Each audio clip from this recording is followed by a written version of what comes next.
একটা সিমের কারণে আপনি বিপদে পড়তেছেন না তো? আজকে জেনে নেন আপনার এনআইডি কার্ড দিয়ে কয়টি সিম রেজিস্ট্রেশন করা আছে। যদি এমন হয়ে থাকে আপনার রেজিস্ট্রেশন করা সিম অন্য কেউ ব্যবহার করতেছে এবং সেই ব্যক্তি অপরাধ করতেছে, সেই অপরাধের দায়ভার আপনাকেই নিতে হবে। তো সরাসরি আমরা চলে যাব মোবাইলের স্ক্রিনে। তো মোবাইল স্ক্রিনে আসার পরে আপনার এনআইডি কার্ড দিয়ে রেজিস্ট্রেশন করা একটা সিম থেকে সরাসরি চলে যাবেন ডায়াল প্যাডে।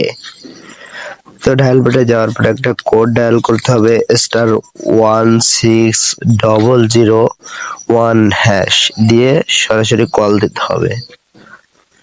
তো কল দেওয়ার পরে একটু লোডিং নেওয়ার পরে এখানে একটা মেসেজ দেওয়ার মতো একটা জায়গা আছে, এখানে আপনার এনআইডি কার্ডের লাস্টের 4টা সংখ্যা লিখতে হবে।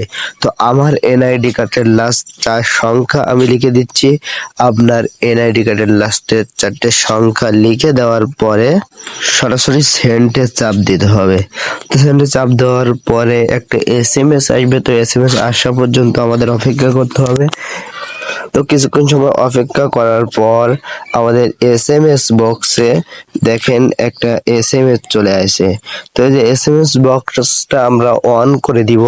তো এসএমএস বক্স অন করে দেওয়ার পর দেখেন এখানে একটা নতুন আমাদের একটা এসএমএস আসছে, 1601 এই নাম্বার থেকে আমাদের একটা এসএমএস। তো এসএমএসটা আমরা অন করে দিলাম। দেওয়ার পরে দেখেন আমাদের এখানে দেখাচ্ছে আমার এনআইডি কার্ড দিয়ে কয়টি সিম রেজিস্ট্রেশন করা আছে।